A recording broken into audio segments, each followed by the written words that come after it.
You are listening to episode 53 of the Confident Coaches podcast, the one where you stop entertaining shitty thinking. All right, let's go.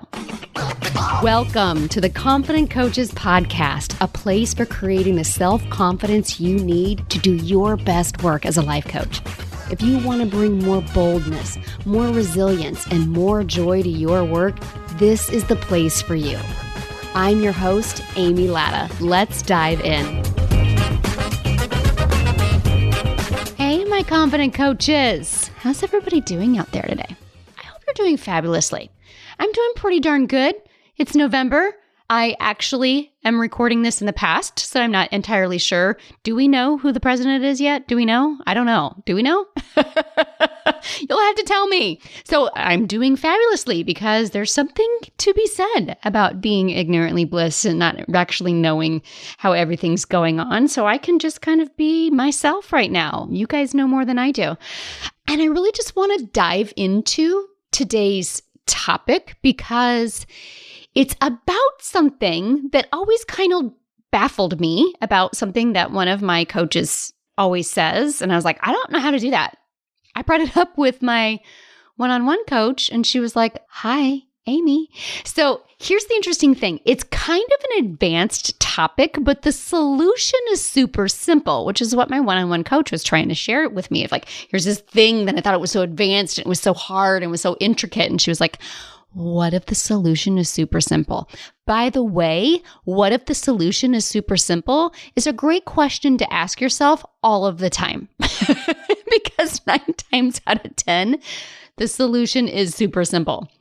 I love simple solutions. They're kind of like the best solutions, are they not? The simpler, the better. And the more we can keep things simple for ourselves, the more we can keep them simple for our clients as well. What if your client's solution was simple also, right? But that's a podcast topic for another day.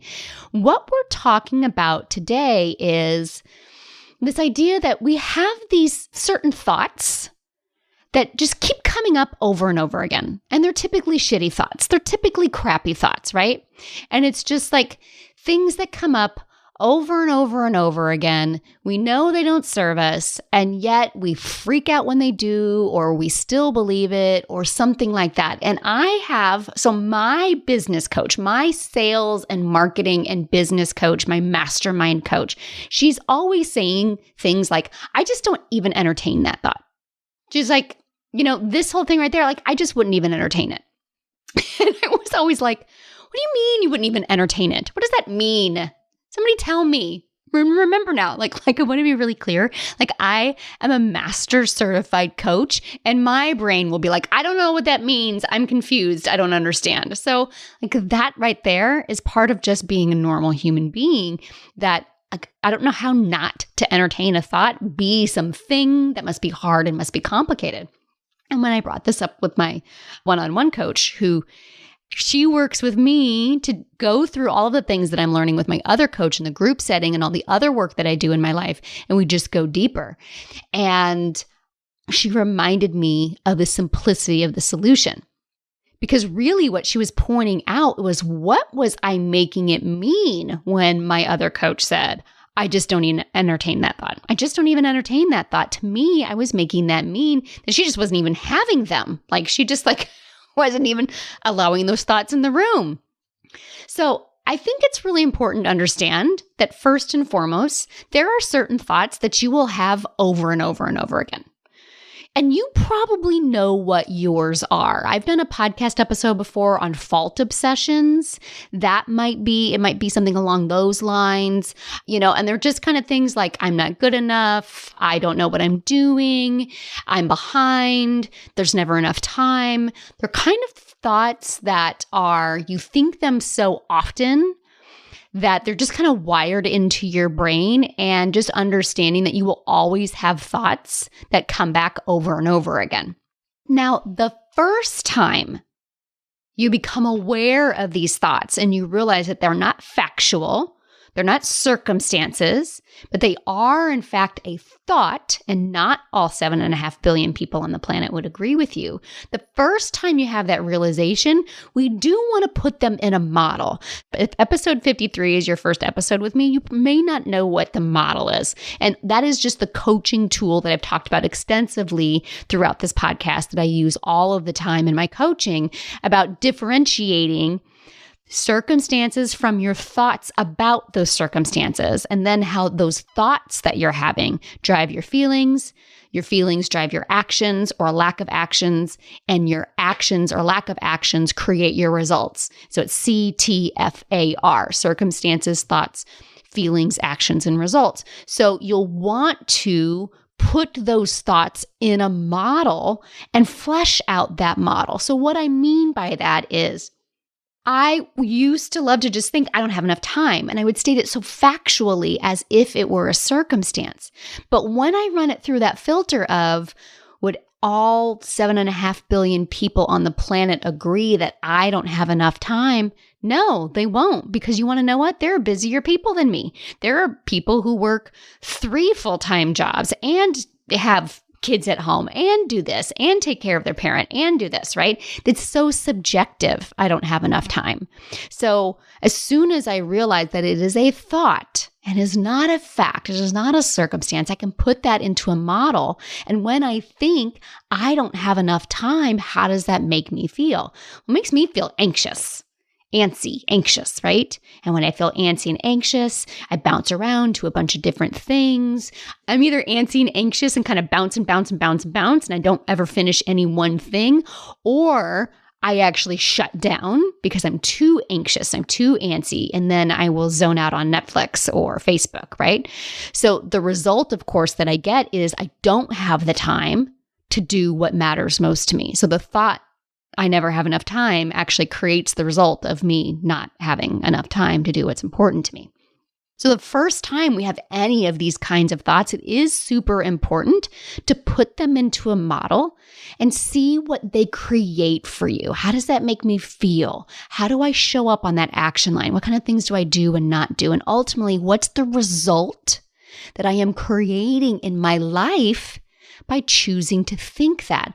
Once you see it in a model, then you get to decide, is this a thought that I want to keep thinking? Do I want to continue to think that there's never enough time? I could.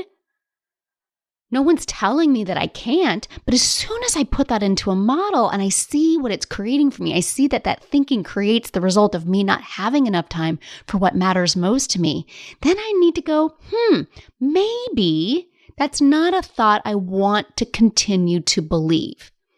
And here is the thing. Maybe it's not a thought I want to continue thinking versus maybe it's not a thought I want to continue to believe. This is where that entertaining certain thoughts gets us a little caught up, right? Because the fact of the matter is, I'm going to keep thinking it. Remember? I will always have thoughts that come across over and over and over again. My real work is to stop believing it once I decide I don't like the result that it's creating for me. Now, a lot of times what I do, we might practice. There's a process that I teach inside my mastermind. So I'm the creator of the Confident Coaches Mastermind. There's this concept that I teach in there that is the process of how to believe on purpose. And it's a 2-step process. You not only have to believe something new, you have to unbelieve something old. So I want to unbelieve that there's never enough time while I'm also learning to believe that there's enough time to do what matters most, or there's plenty of time to do what I need to do. So it's a 2-step process. And that's not what this podcast is necessarily about. But know that there's this process of that. There's a bunch of tools that you can use to unbelieve a thought and to start believing a new thought. You can sit in belief, sit in the new belief and the feeling of that new belief. You can learn how to stay in the negative thought and really see what that's creating for you so that you just can't deny what it's creating for you anymore. There's quite a few tools that you can use there. But at some point, you keep having these thoughts, you've sat in them, you've done the process of unbelieving, you've done the process of believing, you've decided you want to let them go. and they still keep coming back. The fact that they keep coming back is not a problem. So the first thing about stop entertaining your shitty thoughts is understanding that these shitty thoughts, once you've decided that they are in fact a shitty thought and you don't want to keep believing it, you don't have to make the presence of them be a problem. And that's what I was doing when I used to say, I don't understand how my coach can just not entertain a thought anymore. I was making that mean that she doesn't even have them. And of course she has them because she's a human being. There are certain thoughts that are so hardwired into your brain that you will continue to think them, not because you have to believe them anymore, not because that you've decided that they aren't true, but because it's just your old computer program that just keeps, it's there. It's like an old familiar tune, right? It's like an old song you used to love, and it's still going to come around every once in a while. You just don't love it anymore. And that's because your Helga brain, that's your inner cave woman. That's the primitive brain tucked up behind in the back of your head. She is wired to keep you safe. She is wired to keep you in the cave, to keep you from going too far out of your comfort zone. So she's going to keep throwing these thoughts at you that she knows have worked in the past. She's going to keep throwing them at you. Of course she is, right? That is not in and of itself a problem. You just have a thought scroll. You know how like in the news, and of course we're probably watching, you're either not watching any news in this month or you're watching a lot of news. You know that news scroll, right? There's a scroll of news going across the bottom of your screen. I like to think of my thoughts that way, that there's just a constant scroll of thoughts going at any given time. What is it, like 40,000 thoughts a day, 60,000 thoughts a day? Like, most of them are so random and don't even have anything to do with anything. A lot of them are these old thoughts that we think over and over and over again. Some of them are new thoughts that we're sitting and we're practicing in, right? There's just all kinds of thoughts going across those news scroll. So the idea of not entertaining certain thoughts just means they're just scrolling in and I just let them scroll on by. They come into the room and I just let them, it's like an old comedy, right? They open up one door, I let them in. I open up the other door, I let it out, right? I don't have to let them take root. I don't have to let them drop out of that scroll and drop into a model that creates a feeling and drives action and creates a result. At any given time, I can pull that back out and I can let it just keep on going. Put it back up into the thought scroll. I don't need to fondle them. I don't need to continue to put them in a model. These are thoughts I already know what they create. This shitty line of thinking, I've already put them through models before. I already know what they create. I don't need to fondle them. I've already done that work, right? So this podcast specifically is about what is the actual work to be done to just let those thoughts float on by? What's the actual process of not entertaining the shitty thinking? And the answer to that, my friends, can be found in parenting. What? Wait, who? Yeah. By the way, I've used this reference a lot before, but when I think about parenting, I would think I'm a pretty damn good parent. I like my parenting style. I love the way that I do it. People in my life have all kinds of opinions about how I parent, and I just let them have those thoughts. There's so many ways in which parenting is a great analogy that I rely on when it comes to thought work, coaching, running a business, and this one, 100%. Because I want you to imagine this. I have a couple of kiddos. I have a 21-year-old stepdaughter, and then I have two boys. One is 14, and one is almost 12. So I'm going to use those two as the prime example of how not to entertain a thought by using the parenting model, okay? Teenage boys. One's technically a preteen. One is a new teen. They have a lot of unreasonable requests. They say a lot of crazy ass shit, don't they? Do you have one of those? Is yours a girl? Is it a boy? I don't even care. Yours might even be a toddler. I don't know. You could, your toddler or your teenager. Either one of them make a prime example for this, right? They have unreasonable requests. They are relentless. And yet, what do we do? As an example, right now, both of them seem to think that they should be able to get an iPhone 12. I want an iPhone 12. My 14-year-old, when we went on vacation to the beach, did you guys hear that podcast episode? What was that, like 2 episodes ago? We went on vacation to the beach, which, by the way, we got evacuated by a hurricane, but that's a whole other story. He actually tried to convince us that he was going to stay home and not go on vacation. He's 14. He spent an entire day asking me if he could stay home by himself while we went on vacation. What else do your crazy ass children say? Like, right? I want a PlayStation. I want an iPhone. I want to stay home on vacation. I want a cookie. I don't want to eat my broccoli. I only want to eat dessert. I want a car for Christmas. And they're 11, right? My 11-year-old, he doesn't want a car for Christmas, but he has this, like, he loves to joke with me that he, like, wants to be a drinker of some kind. Like, I want a beer. No, you're not getting a beer. And that is what we do. What do we do in these moments when these humans that we love say ridiculous things to us? What do? We don't entertain them, do we? No, we do not. Do they still keep coming up with it? Oh, yeah. They still keep asking us for this thing. We still love them. And it's also like, no. It's like, I see your request. I love you. And no, not going to happen. It's not going to happen. Like, I don't even entertain the idea of giving my 12-year-old an iPhone 12. I didn't even entertain the idea that my 14-year-old was going to stay home by himself for a week while the rest of us went to the beach. No, I love you, but you're kind of crazy. And the answer is no. That's how you don't entertain your children.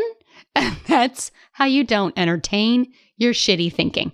I realize, side note here, that I am equivocating. I am equivalating. I'm something. I'm setting up as an analogy. Sorry, and I'm also making up words. That shitty thinking and my 14-year-old son are the same thing. But you know what? Sometimes they are. But like, here's the thing. Like, we got to parent that Helga brain and her shitty thoughts the way we would parent our unreasonable toddlers and teenagers, right? They're always going to be offering up crazy stuff to us, but we just don't buy it. We love them, but we don't say yes. And if they throw a fit, of course, I still love you. Let me know when you're done. I'm still going to be here. Like, allow yourself to feel the emotions of having a temper tantrum should one come along with that unreasonable request. Like, what is parenting at its heart? It's firm but loving, right? Like, I love this crazy human in front of me with their completely ridiculous request, and it's still going to be a no from me. I don't go on and think about, like, who does he think he is every time he says that? I can't believe he would ask me for an iPhone 12. I can't believe he would dare think about that. How crazy is this? I don't go on long tantrums. I don't get indignant with him. I don't get furious with him. I sure as heck don't feel ashamed of myself that he would ask this crazy request of me. Right? No, instead I'm just like, you're so cute and kind of silly. And the answer is no, right? No, I don't go on and on for days. I just know that this is an unreasonable human being who's asking for things because why not? And they're going to keep asking for things because why not? And I can love them, and I also don't have to entertain it.